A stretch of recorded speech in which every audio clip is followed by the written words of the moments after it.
In February 2012 at Richford Gate Surgery, where I was assessed and sectioned on that day, it said I was sectioned because I was very guarded and suspicious. In other words, paranoid. When I was actually in the ambulance and I asked the senior social worker why I was being sectioned, she said to me I was being sectioned because they made the decision that I was disagreeable with my care. In other words, they asked me a question: are you disagreeable with any future decision we were about to make when the assessment was over? And I said, no, I'm not disagreeable. And they came back and they sectioned me and put me in the ambulance with the police. The reason for doing it was I said I was disagreeable. It took them an hour to make the decision to say that I said I was disagreeable. But they asked that question just before leaving, and if I had answered I was disagreeable, I'd have been sectioned instantly instead of it taking an hour to make that decision and section me. I never said I was disagreeable, I said I was agreeable, and it was stated to me that I was not sectioned because I was suspicious, in other words, paranoid. So I'd like to ask about that, and I'd like you to look into that. Also, to verify it, Dr. Willis thinks I was sectioned for saying I was disagreeable because he's got a bad memory. That's debatable.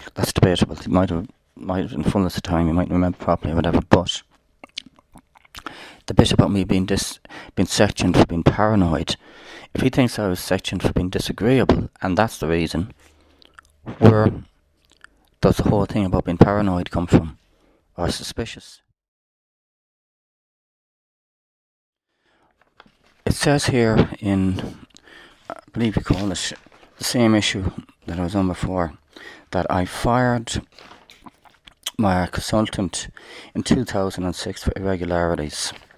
On the 5th of May 2006, and I have a letter here, I went down to Gloucester House with a WLMHT, I believe, but definitely a PALS advisor, to look at my file.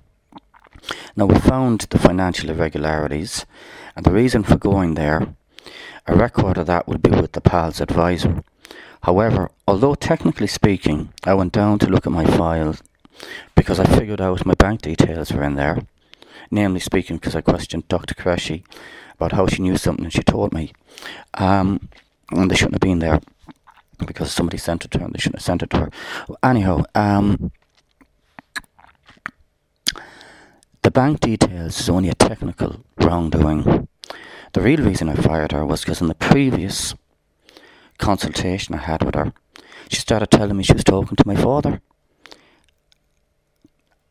And I fired her.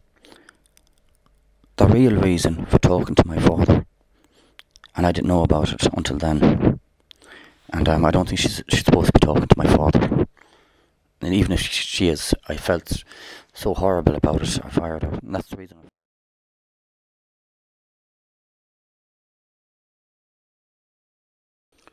At the clarification meeting on the same issue here with Dr. Jolly, he mentioned that the Maudsley did not have the full facts in which to make an assessment.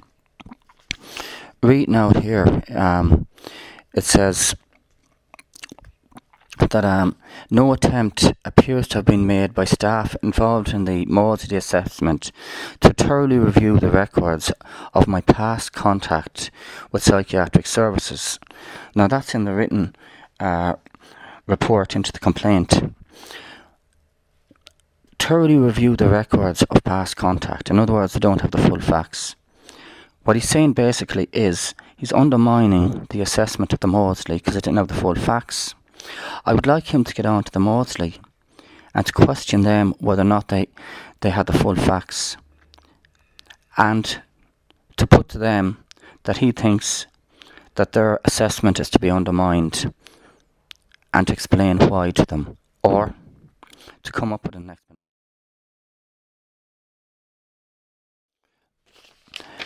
Once again, I'd like to question whoever wrote the report. It might not be Dr. Jolly, on this point that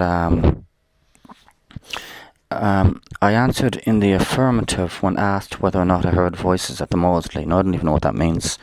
But what's important is it says, no wonder at the Maudsley that they thought that the diagnosis of schizophrenia was poorly founded on the basis of this evidence. Then it says the clinical records, however, shows that on the second admission in 2004, considerably more detailed than this psychotic experiences at the time of your second admission, whatever that means. What that means is basically they've got details that's saying that I expressed things about myself in more detail than what the Maudsley had. On the second admission, I was adjusting to medication, and I'd only been on the medication 2 or 3 months. And while adjusting to the medication, I want to know if during that period the side effects peak and if they are similar to the symptoms of schizophrenia. In other words, what I expressed were side effects to my medication as opposed to schizophrenia, considering the point in time. And also, once again, you're undermining the Maudsley's assessment. I'd like to know why, and if you have a problem with the Maudsley.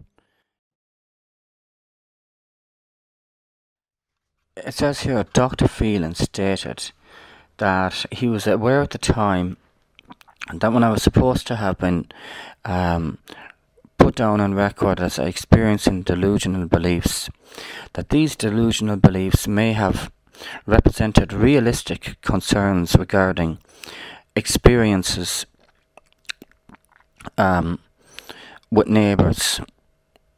Now, they're realistic concerns, he's saying, not delusional beliefs. The fact that Dr. Phelan said this, I believe, undermines what's been said about me having delusional beliefs. And let's see if there's anything else here that's useful. And it says, at the time they may have represented realistic concerns regarding experiences which have been distorted through the prism of Asperger's syndrome. Now, the prism of Asperger's syndrome means that WLMHT, since it's from Dr. Phelan that said it, is given validity to the diagnosis of Asperger's syndrome. Why are you contradicting yourself, giving validity to the Maudsley diagnosis of Asperger's syndrome, whereas earlier you seem to be making statements that undermine it? There's a lack of continuity to what you're saying. There's a lack of reliability in your opinion, if that's what it is, because it seems to change, and you stand on what you say, and then it changes, and it's the opposite, and you stand on it. And I'd like you to address that.